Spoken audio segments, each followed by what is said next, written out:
By Bucked Up,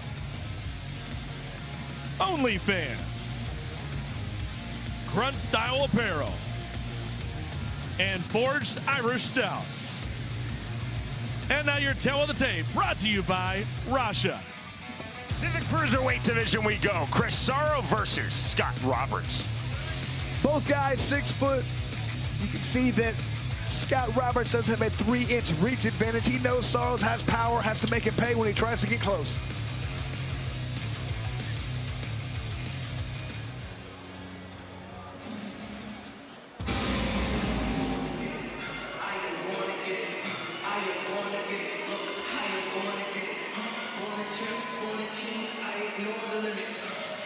Scott Roberts set for his debut fight in BKFC.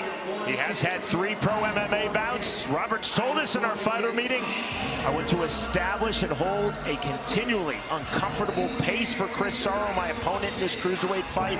I'm going to keep changing my tempo, keep changing my rhythm.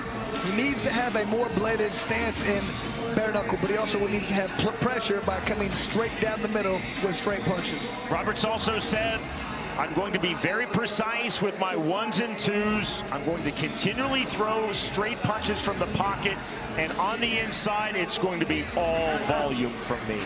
He felt everybody's going to be extremely surprised with the power that he possesses. Really wants to hit that left hand in the body, but he guarantees me, Sean, this fight is not going to go past 1 round.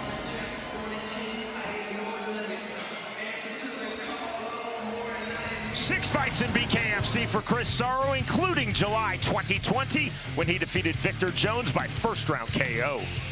And the thing that stands out about Chris Sorrow's power, feels like he has power at both hands, really was concentrated on his right hand. You can see in this situation, landed the good right hand.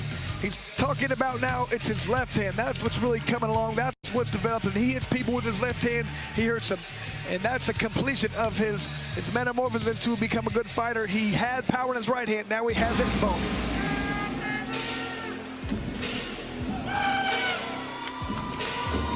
This is fight number 7 in BKFC for Chris Sorrow. He's 1-0 in pro MMA. He's also had 1 pro bare knuckle MMA bout. Sorrow told us in our fighter meeting, he's extremely focused on staying relaxed in this bout and extremely focused on being smart. He said, I want to utilize excellent defense, keep throwing snap jabs, and do not take myself off balance by overthrowing my power punches. Well, he wants to keep range now. Feels like he's better from the outside. Stay long, doesn't need to get inside, but he wants controlled pressure the entire time. He wants to be right in the range that makes his opponent uncomfortable. Chris Sorrow said of his opponent, Scott Roberts, I think I'm going to get a fast start from him, and then I think Roberts is going to try to establish his counter-striking.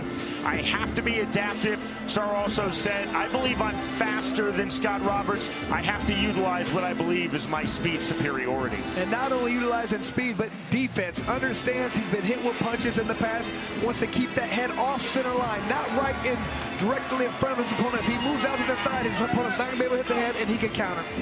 Again, Jeff Houston. Ladies and gentlemen, we are set for the next fight of the night. Scheduled for 5 2-minute rounds in the Cruiserweight division. Presented to you by Russia. Upgrade to champion mindset with Russia. Introducing to you first. Fighting out of the red corner. Tonight he wears red and gold. He stands at even 6 feet tall. His official weight, 205 1/2 pounds.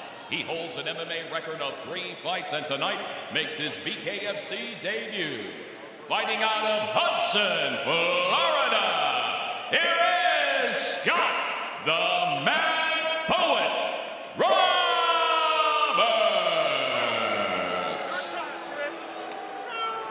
And across the ring, his opponent, fighting out of the blue corner. Tonight he wears black. He stands 6 feet 1 inch tall. His official weight, an even 209 pounds. Tonight he steps into the squared circle ready for bare knuckle fight number 7.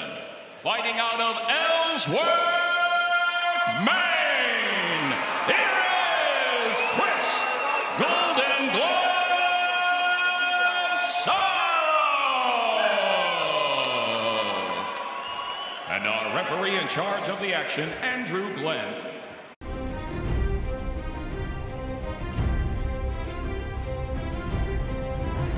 Scott Roberts said, I have to keep Chris Sorrow from settling into this fight.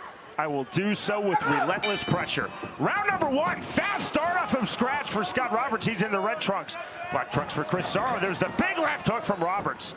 Another big left hook. Huge swings from Roberts. Sorrow trying to turn and counter. Big shots on the left hand. Both fighters down and the left hand getting through as both men were on the canvas. Roberts just mauling his opponent. Not even... That's ruled as a double slip by referee Andrew Glenn. Glenn telling Roberts you cannot push down your opponent, and time called by Glenn.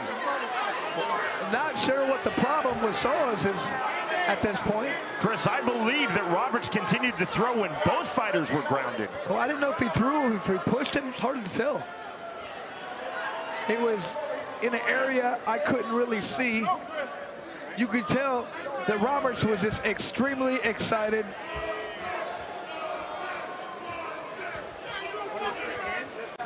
Chris Sorrow now has up to 5 minutes to recover. And he is on that 5-minute clock. Hey, that right hand's gotta go. I think it's right the hand's hand. gotta go. Let's go. That right hand, let's go. If he's rushing, clinch up, turn him. If he's rushing, Fight's clinch over. up, turn him. This fight is over. A muted finish to what looked to be an extremely explosive fight. Scott Roberts is not celebrating. He looks utterly devastated that this fight has ended, even though he is going to get the win. Broken. I touched his finger. He's flinching. He's going to get hurt. Soros is extremely upset. Is he going to lose because of that? I don't know if they're going to call that. Chris, if it's an injury to Chris Sorrow's hand in a natural sequence of events, Sorrow loses by injury TKO. If it's a foul, it's either going to be a no contest or a DQ. And that's what I was wondering. Were they going to consider that a foul? See, you can't say that. You're not trying to fight through a broken hand. Come on. So this is a rare sequence where this could be a TKO win for Roberts on the Sorrow injury. Could be a DQ win for Sorrow. Down and then what the fuck? Or this could be a no contest. Not sure exactly how they're going to call it. I think they're trying to figure that out right now. Was it something illegal that was done by Roberts, or was it just an injury, a freak injury that happened as he was on the ground? Well, so I'm not really sure. We're going to find out here. They're talking about it. You can see Soros is extremely upset.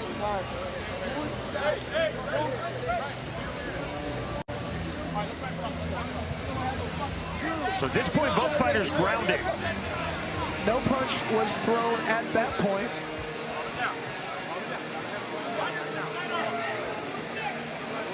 Little shot landed on the inside from Roberts.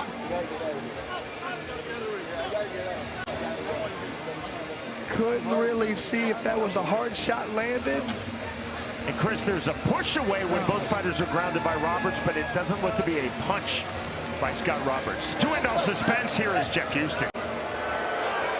Ladies and gentlemen, on the advice of our ringside physician, our referee in charge, Andrew Glenn, calls a stop to this fight at 27 seconds into round number 1. For your winner by TKO, Scott the Man Poet Roberts. And you can see the way Roberts is reacting, not the way he wanted to win this fight. That's the exact right response he should be having, just a look of befuddlement, not sure, feeling bad. Unfortunate that's how it had to end, because that was going to be an action-packed first round.